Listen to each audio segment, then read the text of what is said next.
Tarararairan. Ya estamos, déjenles platico. Nos hemos visto, Ernesto, ¿cuántas veces nos hemos visto? Como unas 4 o 5 veces en hospitales, sí, ¿no? Así es. Y que no tenemos infectólogo. Infectología, hoy en la actualidad, para mí, es una de las especialidades básicas, con tanto bicho revolcado y toreado, que afortunadamente con la ley, tú nos dirás ahorita, la ley en contra del uso discriminado de antibióticos, pues vino como a calmar tantito tanta resistencia.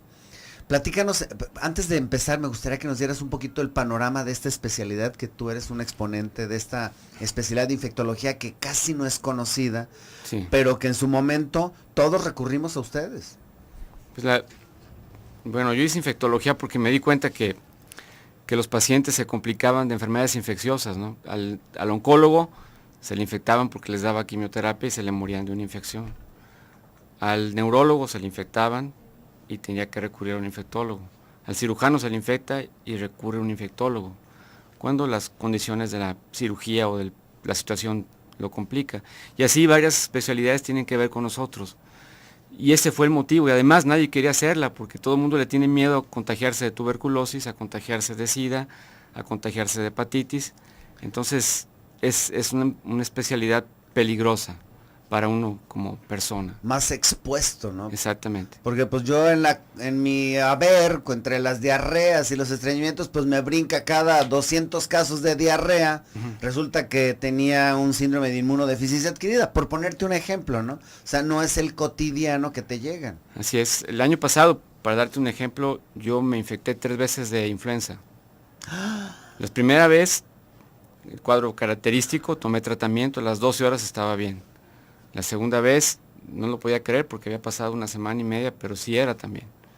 Y la tercera vez, sucedió que una paciente estaba en paro con influenza y yo me acerqué a darle masaje, a darle con el ambú, y el residente que la reintubó y yo, los dos nos infectamos de influenza.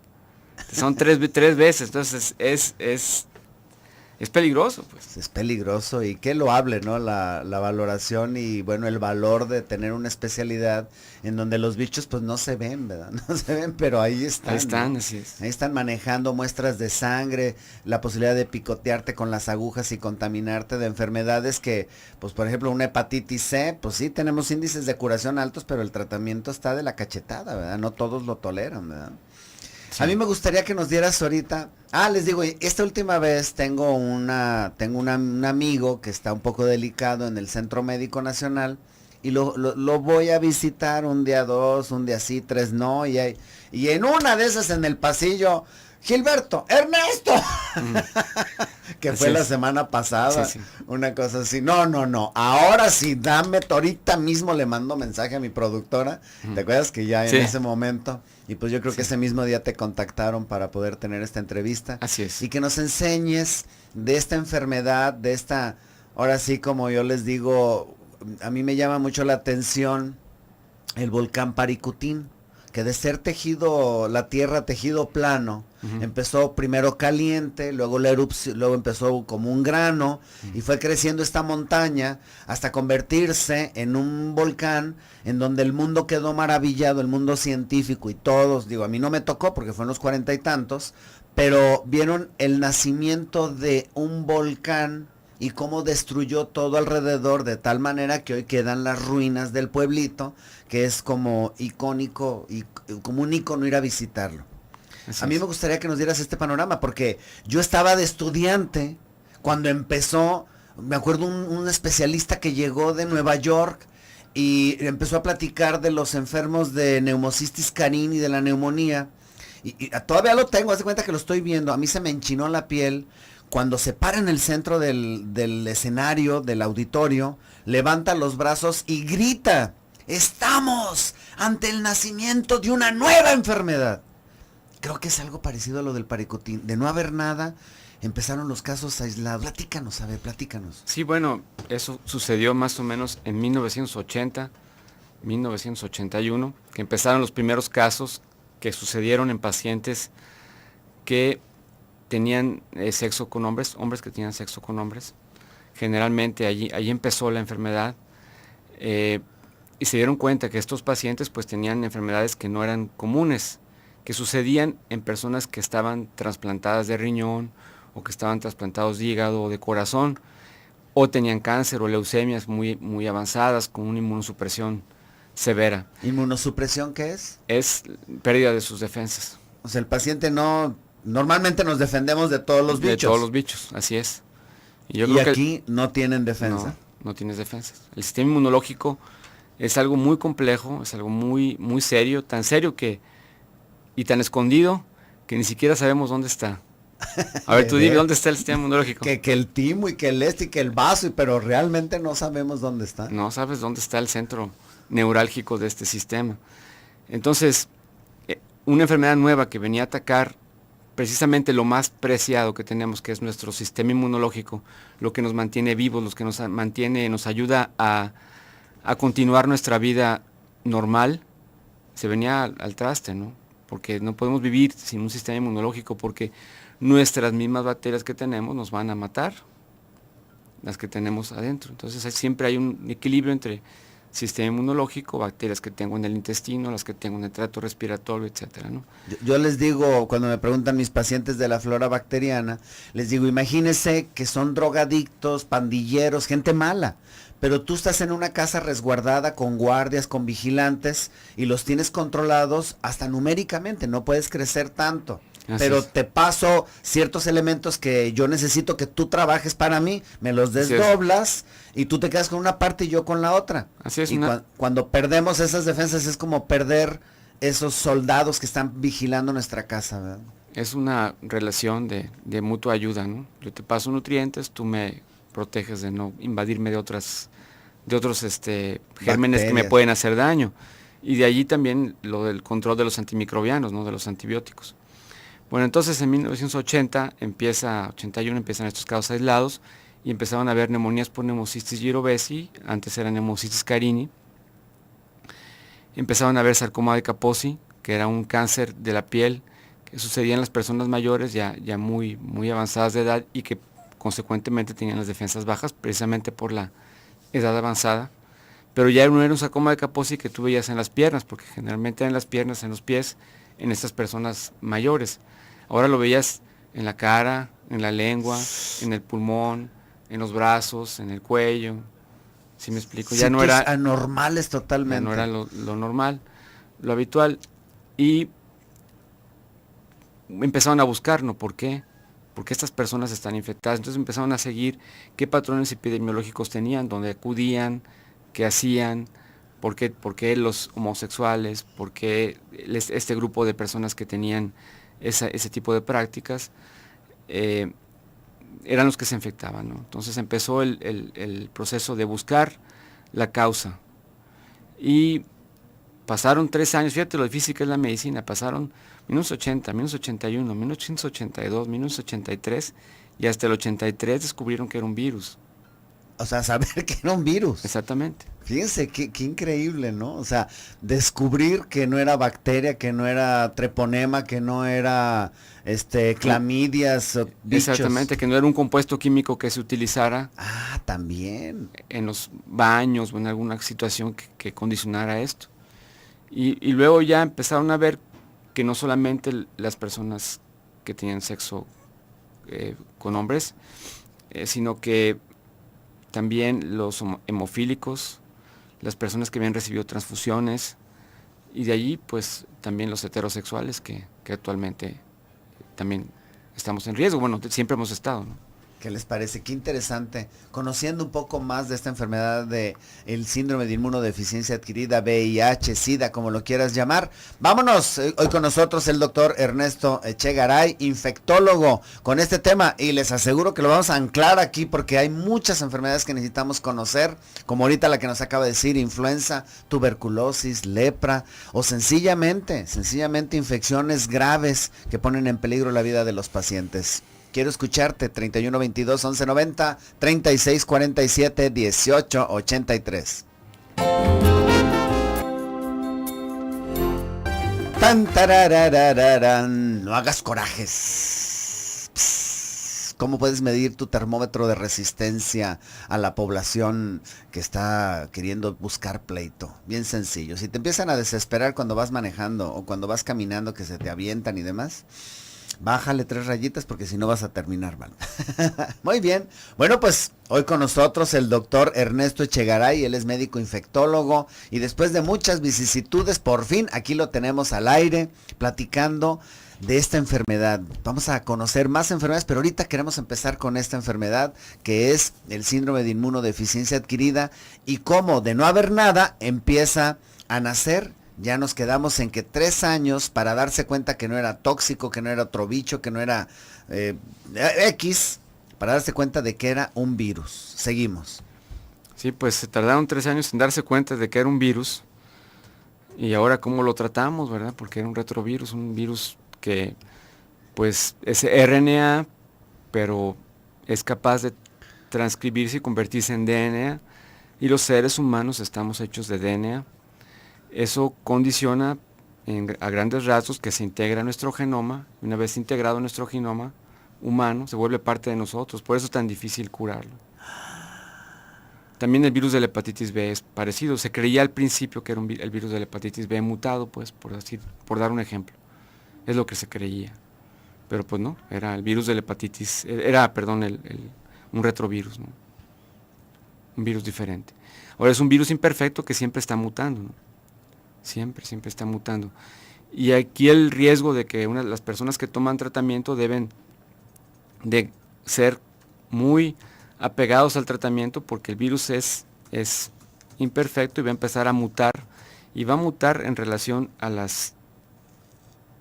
hacerse resistente al tratamiento que está recibiendo en ese momento. Y consecuentemente el siguiente tratamiento ya no va a ser tan bueno como el primero. Y bueno, pues se dieron cuenta que era un virus, pasó el tiempo y en 1987 aproximadamente apareció la acidobudina. La acidobudina era un medicamento que se usaba para las leucemias. En 1967 más o menos se había aprobado para su uso en leucemias, en trastornos hematológicos. Y nunca no tuvo efecto para eso. Y se encontraron que era capaz de inhibir la transcriptasa reversa de este virus. O sea, como evitar que se comunicara, por así decirlo. Pero desafortunadamente también le pegaba a la médula ósea, ¿no? Entonces les daban tratamiento a los pacientes que tenían VIH, el virus rápidamente se hacía resistente a la acidobudina y también el efecto negativo que tenía en la médula ósea o en las defensas del paciente condicionaba que el enfermo muriera más rápido. Entonces se dieron cuenta de que le daban acidobudina, pero se morían más rápido, pues entonces no tengo nada con qué tratarlo. Claro. Entonces, pues mejor lo observaban. Eso fue en el 87, en el 88 prácticamente no hubo avances, 89 tampoco, apareció la primera prueba para detectar anticuerpos, apareció el tratamiento con ganciclovir, no sé si lo has oído hablar, que usa para citomegalovirus. Antes de esto, Ernesto, sí. Antes de esto, epidemiológicamente hubo un cambio, porque me acuerdo que antes se vendía la sangre, por ejemplo. Sí. Llegaban los drogadictos, borrachos, pobres y fregados y decían, le vendo mi sangre. No, donaste hace 3 días, no inventes. Bueno, me espero una semana. Y era una sangre de uso indiscriminado. Así es, acabó ese comercio de sangre, así es. Acabaron con los bancos de sangre, ¿no? Privados que se dedicaban a colectar sangre. Y prácticamente era un negocio tanto para el que la recolectaba como para el que la donaba. Y eso se acabó. A mí me da gusto porque lo que está diciendo el doctor Ernesto es importantísimo. Por un lado, la rama científica de la investigación farmacológica, ¿cómo diablos mato esto? ¿Cómo diablos? ¿Cómo le hago? Ya encontré esto, pero se mueren antes. Pero mientras tanto, la rama epidemiológica de la medicina empieza a aventar alertas. Así es. Y entonces empieza hasta pues ahora sí, estigmatizaciones muy gruesas, o sea, los homosexuales, varones, fuera, no te me acerques.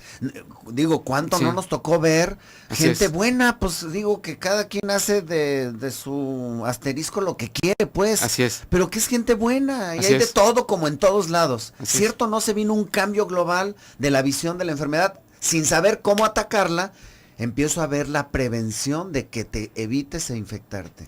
Así es, la cuestión muy importante de evitar la infección, aquí en México sí ha funcionado, pero, me van a ver si no me corren, pero eh, no ha funcionado tan bien como en otros países, pues. En Estados Unidos yo me acuerdo que en 1987 la incidencia de casos nuevos iba a la baja. Y aquí estábamos en el 2000 y yo seguía viendo la misma cantidad de casos. 2003 veía entre 10 y 25 casos cada mes nuevos. Ay, hijo. Pues no es posible. O sea, entonces, ¿dónde está la cuestión, el control epidemiológico? ¿Dónde está el no veas eh, cuestiones, pues, ¿dónde están los valores iniciales? Si sabes que la enfermedad se transmite por vía sexual, pues promueve que no haya contactos sexuales con personas que no conoces, ¿no? Claro. Sí. Y hace ese tipo de campañas. Yo creo, y también hay algunos artículos publicados en el Lancet más o menos en 2002, en el que decían que realmente lo que mejoró la transmisión en África, en ese momento, fue el consejo, o sea, el platicar con las parejas, el platicar con las personas, ten cuidado porque esto se contagia así. Procura tener únicamente relaciones sexuales con tu pareja, evita las relaciones sexuales fortuitas o el hecho de que me emborrache, me tomé unos tragos y ya no me importa a quién conocí, ¿no? Y, y esas situaciones no deben de darse por lo peligrosas que son. Y entonces, de allí el que una ocasión el Papa Benedicto haya dicho que en un viaje que hizo le preguntaron si, con mucha jiribilla, ¿no?, si el uso del condón lo aprobaba, y había este estudio de Lancet que le hizo promoción de lo que habían encontrado, de que el consejo a las parejas era lo que más ayudaba a evitar los contagios, el consejo a las gentes, la educación a las personas a controlar esta enfermedad, no tanto el indiscriminado uso de condón. Eso viene en un libro que se llama En defensa del Papa, no me acuerdo el nombre del autor, yo lo leí hace un par de años antes de que entrara Francisco, y ahí De Juan mencionan, Pablo dices. no, de Ratzinger, Joseph Ya. Ratzinger. Sí, sí, sí. Y el libro se llama En defensa del Papa, y es una persona que estuvo cercana a él, porque el Papa fue atacado por musulmanes, fue atacado por cualquier número de personas, y ahí venía qué es lo que había pasado y por qué lo había dicho, ¿no? Porque él se jubiló, pues, pero realmente era un intelectual de los que no tenemos muchas veces en alguien así tan sabio como esta persona, ¿no? Y que sean líderes, ¿no? Que en donde su opinión cuenta muchísimo, ¿verdad? Sí, entonces, a lo que voy es, la educación condicionó que bajaran las tasas de infección en la población general. Te estoy hablando de 1987, ya iba para abajo la incidencia. Y aquí era 2003, íbamos para arriba. Entonces, la promoción de, te voy a dar 1000 condones para que los repartas con todas tus familias aquí a los niños pues no, edúcalos, ¿no? Claro. Demuéstrales sus valores, ¿no? Las relaciones sexuales son peligrosas, además de que puedes embarazar a una persona, pues te puede contagiar de SIDA, ¿no? Y ahorita es muy peligroso, las mujeres, las niñas, ellas guardan el semen y el riesgo es muy alto. Es como el homosexual pasivo también guarda el semen. Y la cantidad de mucosa es enorme. Y se absorbe. Y Está viva, pues. el sexo oral, si hay una eyaculación en la boca, pues también la cantidad de mucosa es enorme, ¿no? Y ahí viene el contagio. ¿Sí? ¿Qué les parece? Qué interesante, ¿verdad? Pero nos tenemos que ir a un bisturizazo, vámonos al bisturizazo. Nuestros teléfonos 31 22 11 90 36 47 18 83. Vas a ver, Toño, si ya estoy viendo que le adelantas, ¿eh? Vas a ver, ¿eh? Vámonos.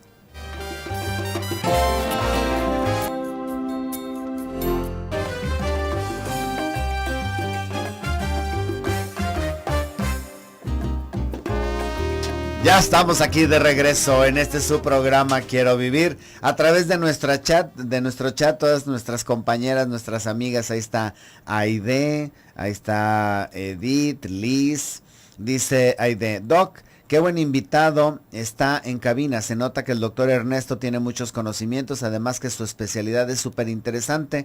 Tenemos mucho que aprender de él.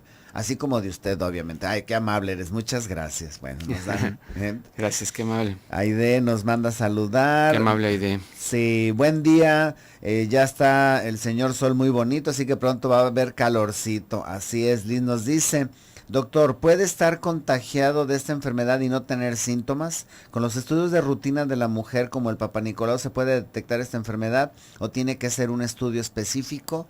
Y por otro lado nos preguntan, Anónima, ¿el sexo oral causa esta enfermedad o entendí mal? ¿El sexo oral es causa de esta enfermedad o puede ocasionarla aunque no termine o expulse semen en la boca? Saludos, qué buen tema, dos anónimas. Bueno, sí puede ser contagiado vía oral, puesto que es mucosa. Y la mucosa es igual la del ojo, la de la nariz, la de la boca, y la de los genitales, la del prepucio del pene también es mucosa. Las personas que tienen circuncisión están menos propensas a contagiarse de VIH, puesto que perdieron este pedacito de tejido. Sin embargo, la uretra tiene mucosa y por ahí se puede contagiar también. Hay que entender que la piel es más impermeable, o sea, te puede caer una gota de una X infección y se vuelve más, no que no pueda suceder, se vuelve más difícil porque es impermeable, pero la mucosa no tiene la queratina que tiene la piel, que es como un tefloncito que repele todo. La mucosa se vuelve más fácil. Y si hay de un hombre que le hacen sexo oral y él eyacula y él tiene la enfermedad, este semen va a quedar en la mucosa de la boca. Y tiene una extensión y se absorbe rapidísimo todos los elementos porque la mucosa tiene ese poder de absorción. Esto lo vemos en la industria farmacéutica, como han hecho medicamentos linguales y sublinguales que en 5 minutos ya tienes medicamento sistémico. Así es. Entonces, no es que lo cause, sino de que es una forma de transmisión de la enfermedad de una persona a otra. Claro, una relación en donde de dos hombres, en donde un hombre penetra por el ano a otro hombre, deposita su semen en la mucosa rectal, claro que se va a contaminar. ¿Cómo lo vemos? Los supositorios. Metemos supositorios para que se absorban. Ese es el objetivo y se absorben. Por eso es la aclaración del doctor. Así es, si no hay eyaculación, obviamente el riesgo es menor, pero puede haber líquido preeyaculatorio y ese puede traer el virus. O puede haber contacto entre mucosa y mucosa y puede también darse el caso de un contagio, ¿no? Esa es la vía del sexo oral, ¿no? que puede condicionar ese tipo de infección. En relación a la pregunta que hizo la señorita previamente, en un Papá Nicolau no se puede diagnosticar esta enfermedad. Requiere de cierto tiempo, o sea, no es, tuve mi contagio hoy y mañana va a salir positivo. Necesito que el virus se reproduzca dentro del cuerpo del ser humano para que empiece a aparecer. Generalmente puede aparecer algo de viremia más o menos a los 15 días. O sea, viremia me refiero a que tenga virus en la sangre ya y pueda ser cuantificado por una prueba de PCR. Todas esas pruebas PCR, ELISA, Western Blot, todas tienen sus fallas. No hay una que sea 100% segura. Lo que es 100% seguro es el tiempo. Si yo tengo mi relación de riesgo hoy, yo tengo posibilidades de haber estado contagiado y de hacérseme el diagnóstico más o menos en un año. Algunas personas dicen que 6 meses, otros que un año. Yo siempre recomiendo un año de precaución y de pensar mal, me explico.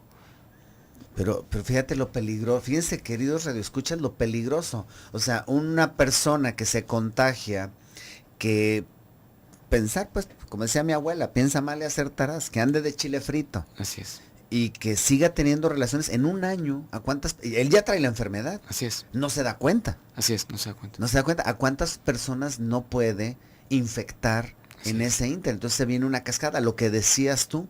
La educación, no te metas con Juan de las Pitayas sin conocerlo. Así es. Ok, qué bárbaro. Sí.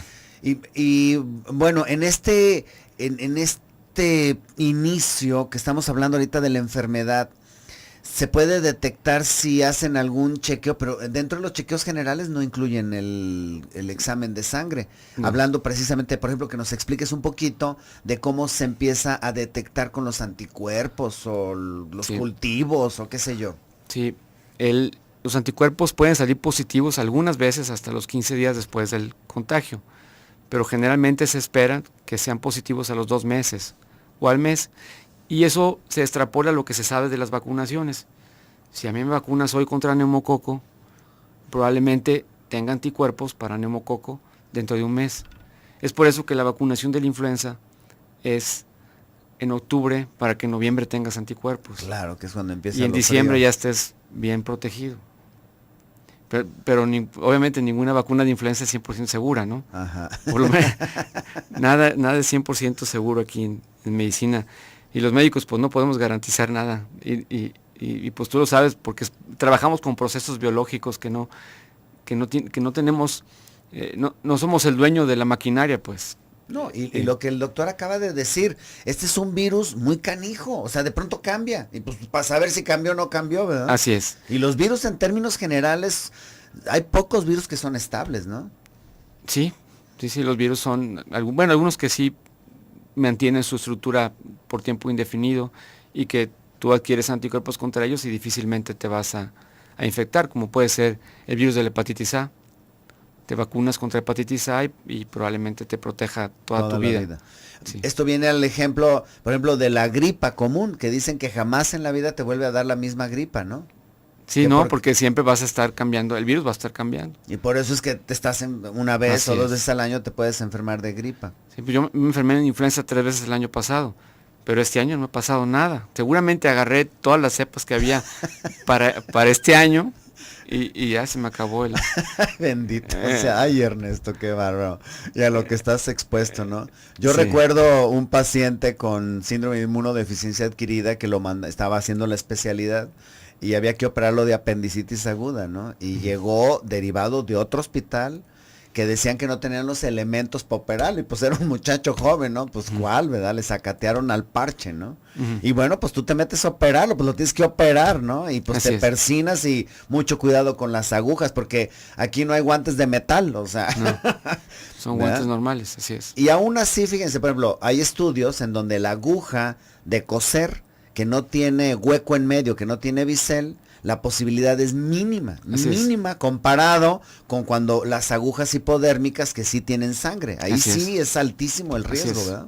Las agujas hipodérmicas sí, porque guardan ahí el virus, guardan más tejido sanguíneo, ¿no? Y eso es lo que te puede contagiar. Qué bárbaro, ¿se fijaron? Se nos fue la hora prácticamente, nada más en estar platicando lo que parecen detalles, pero vean todo lo amplio que puede ser el desarrollo de una enfermedad. Estamos comprometidos a seguir con el tema. Claro que porque tenemos mucho de dónde cortar. Me gustaría que nos dieras un teléfono. ¿Tienes consulta privada? ¿Manejas consultorio privado? Sí, tengo. Que nos des tu teléfono, por favor. Es el 3615-4440. Despacio para anotarlo. Ok. 3615-4440. 3615-4440, el teléfono del doctor Ernesto Echegaray, infectólogo de lo mejor. Y bueno, pues ya vieron qué agradable es platicar con él, además de, bueno, tanto conocimiento que tenemos que aprender para poder tomar conciencia de enfermedades como de este tipo, en donde, pues ahí están en el aire, ahí están en las personas, ahí están en la sociedad, y de nosotros, como él dice, la educación de cada uno de nosotros es lo que puede lograr el control de la enfermedad. Así es. Te agradezco muchísimo. No, gracias a ti. El tiempo se nos fue rapidísimo, qué bárbaro. Y estuvo el buen Toño en los controles, Jessy en la otra esquina, en el teléfono, César esperando el relevo acá en cámaras y Rosy ya calentando con los guantes en la producción. Y yo de referee para que no haya pleitos. Aquí Gilberto en la conducción. Recuerda, si tu médico te prohíbe el café o el chile, ríete porque no hay evidencia científica de que hace daño. Pero si tu médico no cree en Dios, te pregunto, ¿qué estás haciendo ahí? Cambia de médico. Yo soy Gilberto Priego. Nos escuchamos el día de mañana con Manía y Obsesión con el doctor Ricardo Virgen. Que Dios te bendiga y no te alejes de la programación de Radio Mujer.